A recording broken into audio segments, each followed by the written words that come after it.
it's about 30 minutes that I'll be speaking, and then I'd be happy to answer any Q&A. Stay as long as you need to answer any questions, and hopefully I can answer them. So let's get started. So just a little bit about us. I did see some familiar names in the registration page, but for those of you who are not too familiar with who we are at Uproot Academy, we are a nonprofit founded in 2021, and our mission is to empower first-generation low-income students of color by guiding them through the college application process, helping them explore career opportunities, and providing the mental wellness support they need to achieve socioeconomic mobility. So that is our mission. How do we do this? Well, one, we host a annual virtual college fair. We had our second annual one last month in October, and we had over 1,000 registrants and nearly 60 universities attending. Hopefully some of you attended or some of your students attended. We got a lot of great feedback. So we'll be hosting it again next October. Then in March, we'll be hosting a virtual career discovery fair. It'll be our second one this March. We had the first one last March. And this event helps students explore various career paths and hear directly from professionals in different industries. And then shortly, we'll be launching our virtual community center. Think of it like a virtual Boys and Girls Club, a space where students and families can access resources, participate in activities, and find support when they need it. We also offer professional development training, just like the session you're attending right now. We also offer student and parent workshops throughout the year, covering a range of topics from college prep to mental health. And finally, we offer in-school direct student support.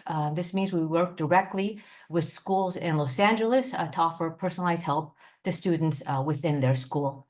So these are just a few of the ways we're working to make sure students have the resources and the support they need to succeed.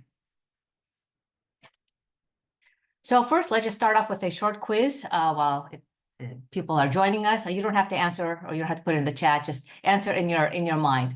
So first, it's true or false. So first, scholarships do not have to be repaid. True or false? True. A scholarship is money given to a student for their education that does not have to be paid back. So scholarships can be awarded for many different reasons. Two main reasons. One is, or two main types of scholarships. One is need-based, so based on a student's financial need. And the second type of scholarship is merit-based, so based on qualities such as academic achievement, leadership qualities, community involvement, special talents or abilities, or personal characteristics. So that's the first question we had in the quiz. The second one is you need straight A's to win a scholarship. So true or false? False.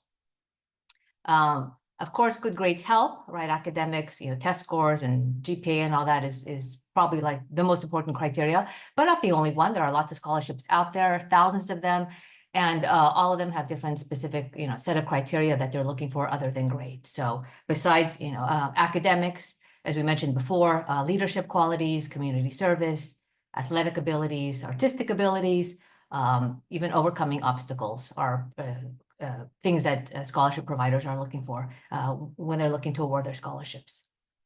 So 3, and there are only 5 questions. So 3, you have to be involved in a lot of extracurricular activities to win a scholarship. True or false? So I'll give you the answer right away. False.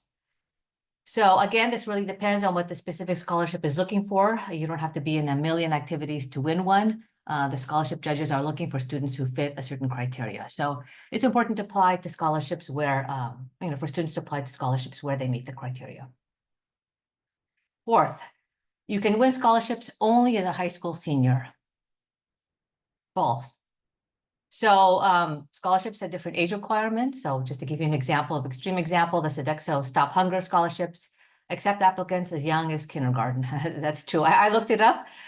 So as high school seniors, even younger, there are scholarships for younger students as well, such as juniors.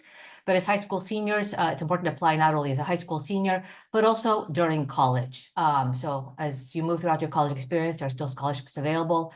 I'll give you an example. My own son was awarded a merit scholarship as a high school senior for his college, but he also found scholarships throughout his college career as well, from his fraternity, from the specific school he was enrolled in. So there's still a lot of, scholarships available, not only as a high school senior and younger, but throughout college and even for graduate school. And finally, last question, you should apply to every scholarship you find. True or false? False. So of course, this would be impossible as there are so many scholarships out there. Students have limited time. We know how busy students are, especially as high school seniors, applying to college, homework, family work. So it's really important for them to prioritize the scholarships and focus on those who have a higher chance of winning. We're going to look at that and give you some tips in a little bit. So those were the first those were the 5 questions to the quiz. I hope you got them all right.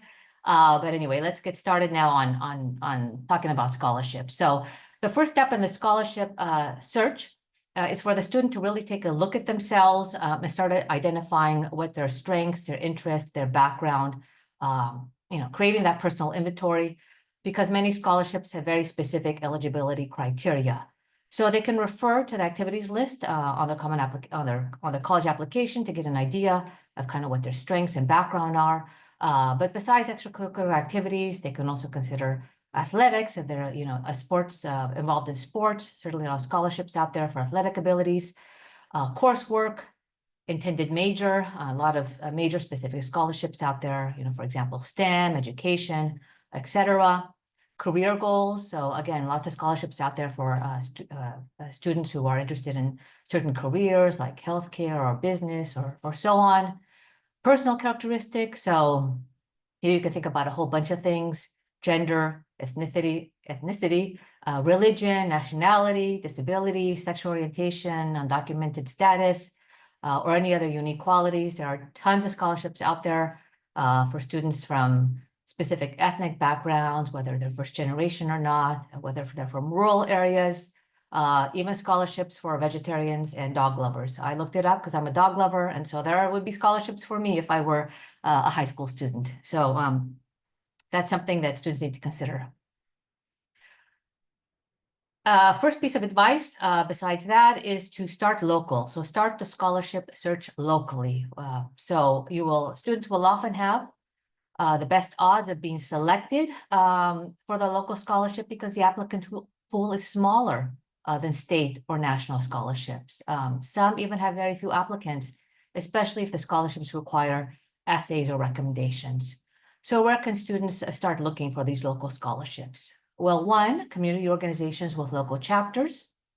So Boys and Girls Clubs, Rotary Club or Kiwanis or Elks, American Red Cross, YMCA or YWCA. So those are just a few of community organizations with local chapters.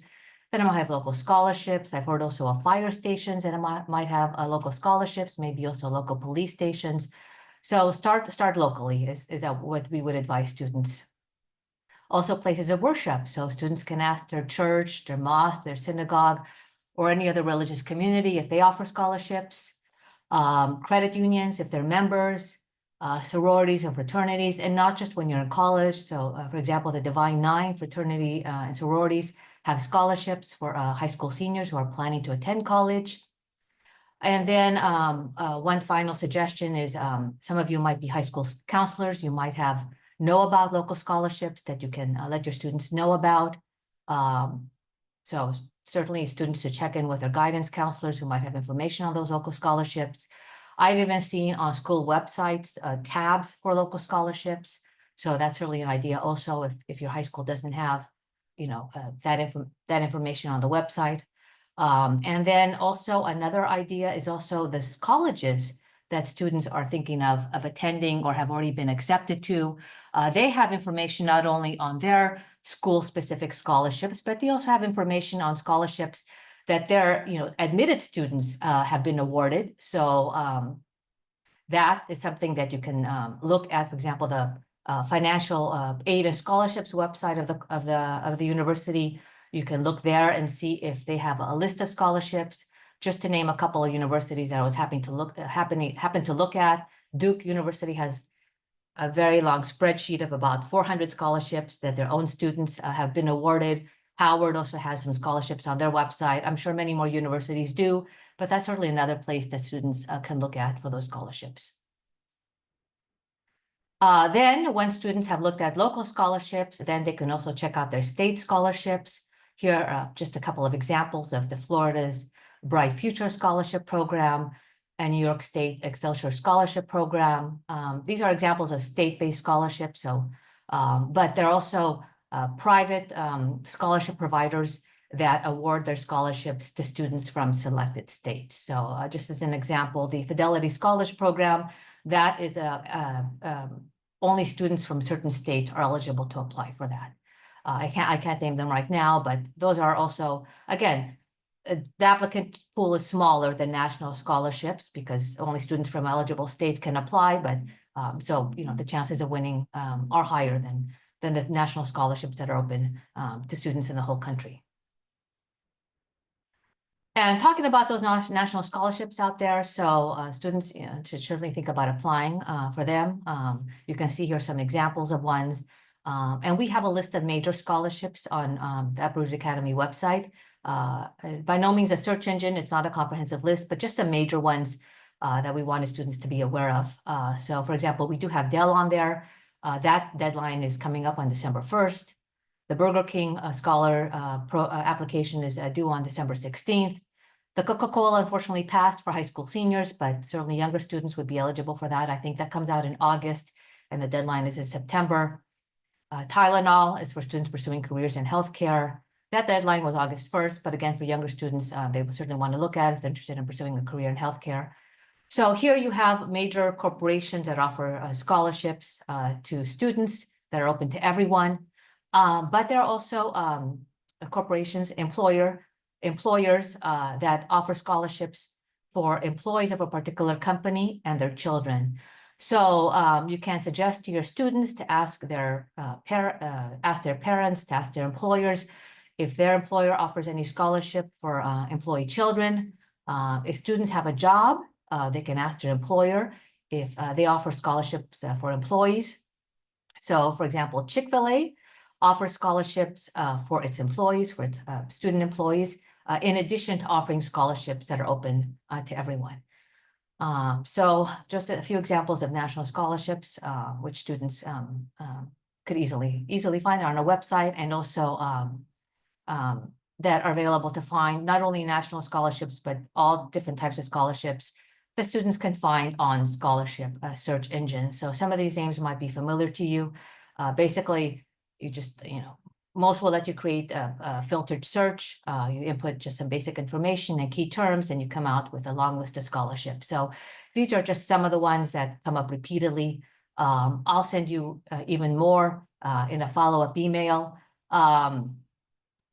These are kind of, they're all pulling from the same database, but maybe students can do one or two, and certainly not all of them, but one or two would be a good idea. I did want to just mention that it's a good idea to read the fine print when students use these search engines, just like when they sign up for any website. Read the terms and conditions and see what the data is being used for.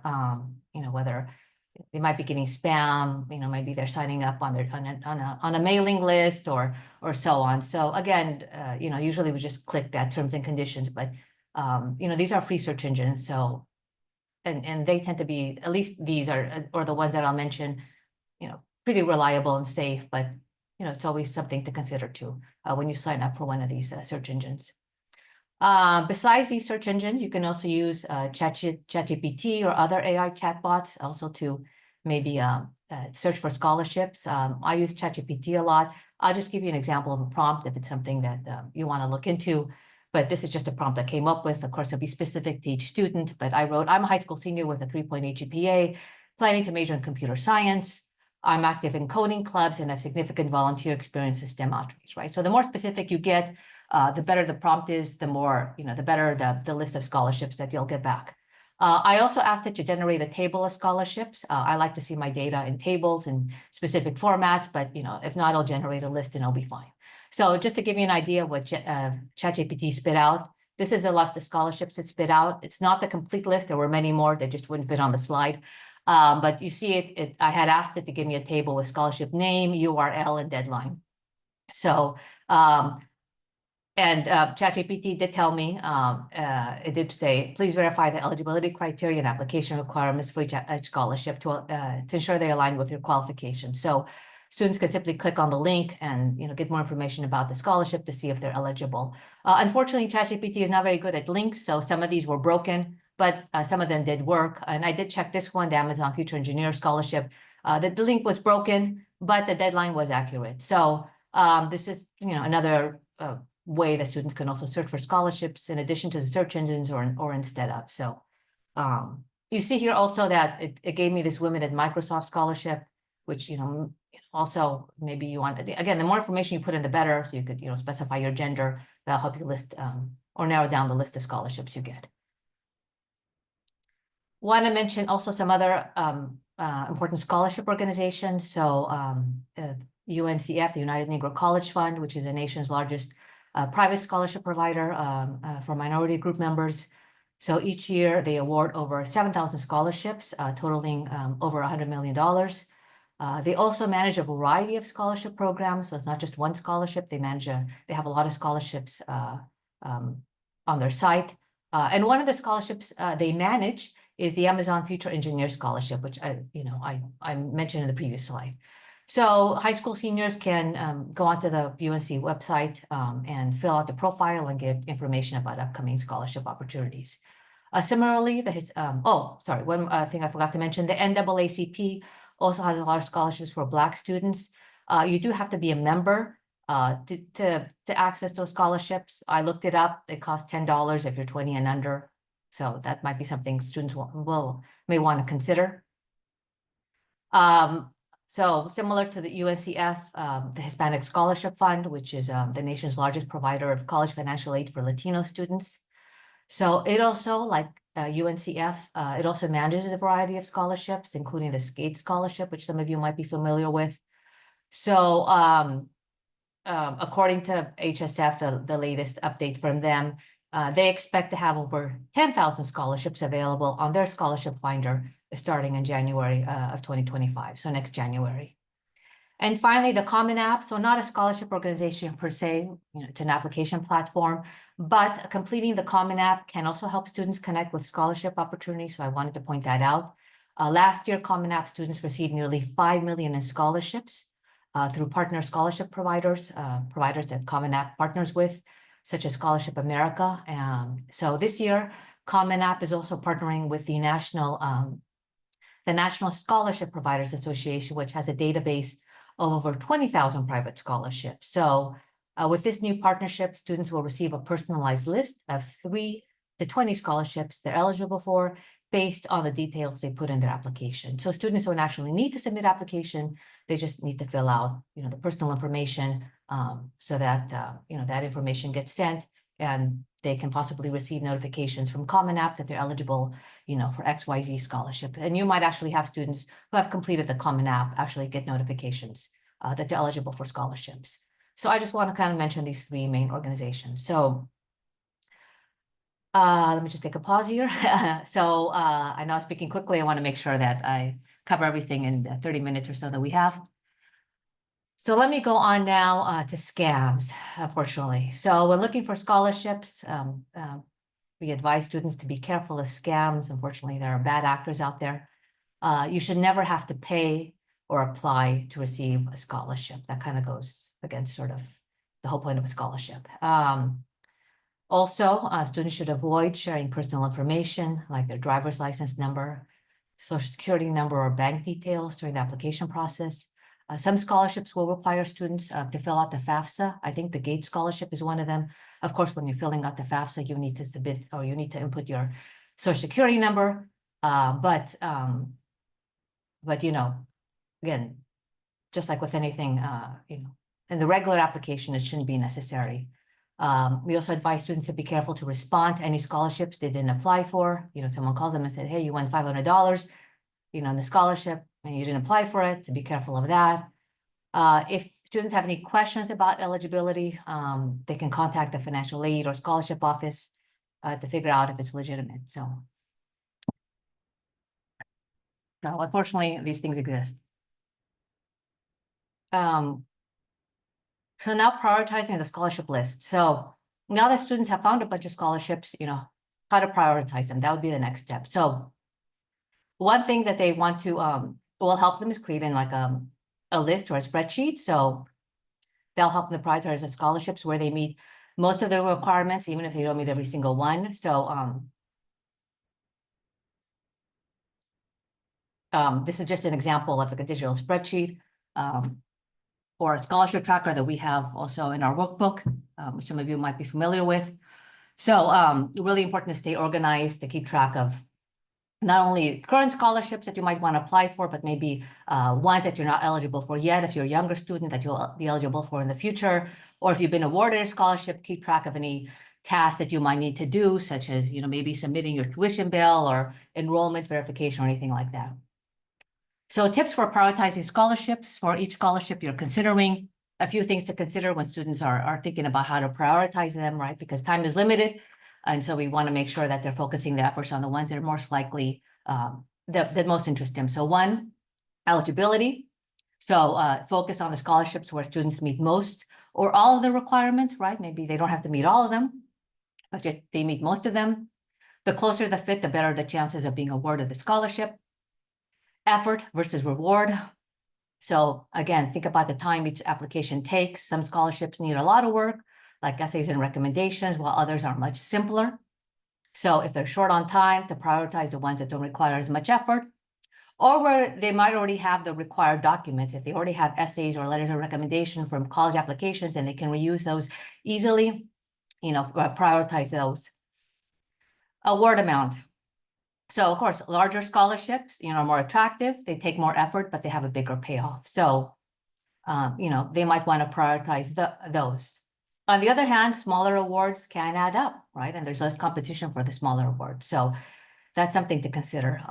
One other thing to take into account, whether the scholarships are renewable or they're one time.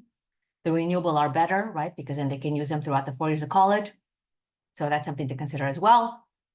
A deadline. So, work on the scholarships with the nearest deadlines first, so you don't miss any opportunities.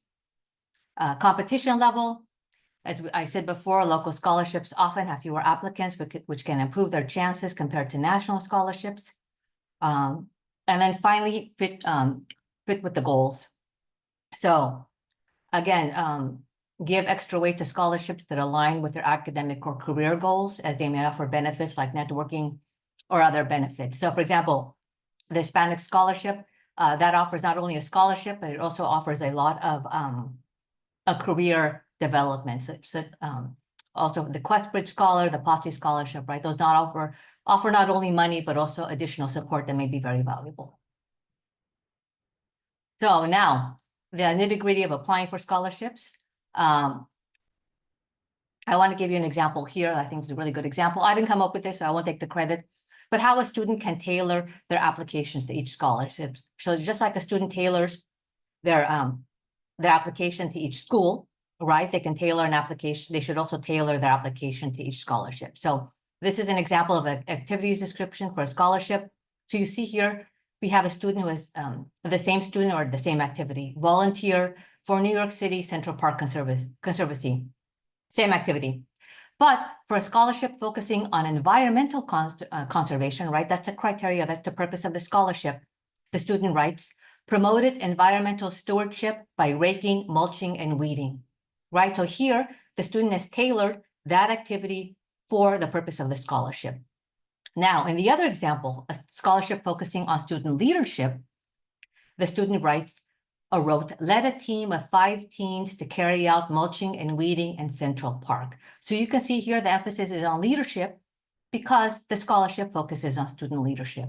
So just like we tailor our resumes, depending on the particular job we're applying to, students should tailor their application to each scholarship because each scholarship will probably have a different purpose. The essay. Now, many scholarships require students to submit essays or personal statements. So here, the suggestion is to encourage students to reuse their essays.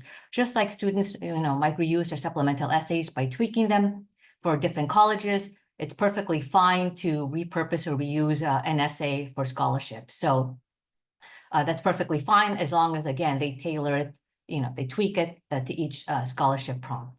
So many of them from having written their college applications or other types of applications, probably already have lots of strong essays on topics like leadership, overcoming challenges, community service, or other essays that they can use for various scholarship applications.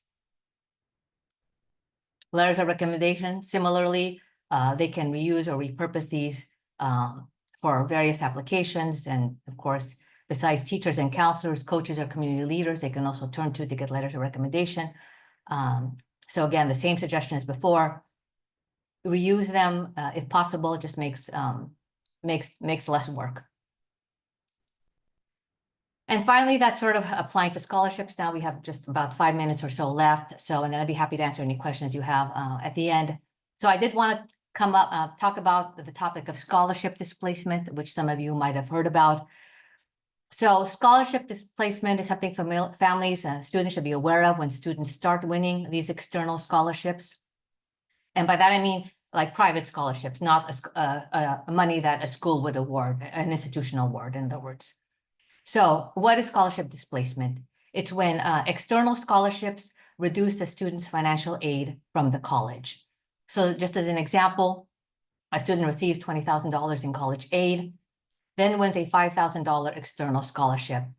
Some colleges, not all, some colleges will reduce the student's aid by that amount, in this case, $5,000, leaving the student's total aid unchanged. And that's basically what scholarship displacement. So displaced, one word is displaced by the other. So not all colleges do this, right? And each college that does it has a different policy. So some schools, as you see here, will reduce the loans first. And this is actually the preferred type of displacement, right? So the loans you have to pay back, but a scholarship you don't. So if in the above example, if the student had a $5,000 loan and that loan, the school said, okay, was replaced by the $5,000 scholarship, that's great because the student doesn't have to pay the scholarship back, right? Even if the total amount of aid is the same. So again, it does depend on the college, right? Others might adjust grants, others might adjust work study, others might not do anything at all. So it just really depends on the school. If this happens, encourage your students to appeal, right? If displacement happens, right? So maybe just a simple request can make a difference. Colleges may allow them to keep both, right? Colleges, if they accepted a student, they want them to be able to attend, to be able to afford the college. So I think they should be willing to work with you, if to avoid to maybe make the best of scholarship displacement if that occurs. How do you learn whether this occurs? What the college's policy is. So the best way is to reach out directly to the financial aid or admissions office at each school and see, what their policy is on scholarship displacement. Some colleges do list their information on the websites, though it's not always easy to find. I'm just going to give you an example in the next slide of one college's policy toward scholarship displacement. The other thing I want to mention is that scholarship providers are aware of scholarship displacement, so they also want to work with the students. So if this does happen, to also reach out to the scholarship provider and see what they can do. Maybe they, write the check directly to the student, or they defer the award, or they assign it to a specific category like transportation. So, scholarship providers know what's going on, and, they want to make sure the student gets awarded the money that they gave them. So this is just an example of a university, just to, if you want to look, Duke, for example, this is they have clearly stated their policy on outside scholarships, which is easily found on their website. And in their case, they clearly state that if you receive more in outside, if they clearly state any outside scholarship you receive will first replace the loans and work study. So, and then they say, if you receive more in outside scholarships than the total loan and work study you were offered, the additional amount will reduce your need-based Duke grant aid. Except if there's no expected parent contribution, then the scholarship will replace the minimum student contribution. So this is just Duke's example. Duke, there's no gap for students with Duke because Duke doesn't meet 100% of demonstrated financial need. This is just one example so you can see. I did want to mention in the previous slide in scholarship displacement that there are 6 states that have laws limiting or banning scholarship displacement. And these are Washington, California, New Jersey, Pennsylvania, Maryland, and Minnesota. But there is an exception that if the total amount of financial aid and scholarships exceeds the cost of attendance, it is permitted. Wait, sorry. Can you just repeat those one more time? What states again? Washington, Mm-hmm. California, New Jersey, Pennsylvania, Maryland, and Minnesota. Okay, thank you so much. Sure. So let me just, okay, key takeaways as we're nearing the end of our time here. But again, I'm happy to answer any questions at the end. So one, start early and stay organized. So, create that spreadsheet, create that calendar to keep track of deadlines, requirements, and submission dates, right? We don't want students to miss out on any opportunities. So important to stay organized. Two, having a good personal statement and references ready makes it easier for students to quickly apply when new scholarship opportunities come up, right? So they can pull from those essays, they can pull from those recommendation letters, right? They have that base, and then they can apply quickly when a scholarship opportunity comes up. And three, casting a wide net helps, right? Looking locally, state, nationally, but encourage students to prioritize high potential scholarships to make the most of their effort, right? I mean, there's limited time. This is not meant to be a full-time job or even a part-time job. It is worth spending some time on. Most merit aid will come from the institutions themselves, but there are a lot of good scholarships out there, and some might require very little effort. So finally, that's it. Stay engaged with us. I just want to say before I get to answer any questions, stay engaged with us. Read our blogs for tips and tricks. We have lots of blogs on scholarships and financial aid. Come to our free events such as this one. Do want to mention a few upcoming events that actually have to do with financial aid and scholarships. They're in the evening, so 7 p.m. Eastern Time, 4 p.m. Pacific. Next Tuesday, we have a speaker from UCLA's Financial Aid Office that will speak to us, to speak to you all about financial aid 101, grant scholarships, basic information, but you're free to ask any questions. There's always a Q&A. And then on Monday, November 18th, we have a guest speaker coming to talk about scholarships again. And so she'll have a different perspective than me.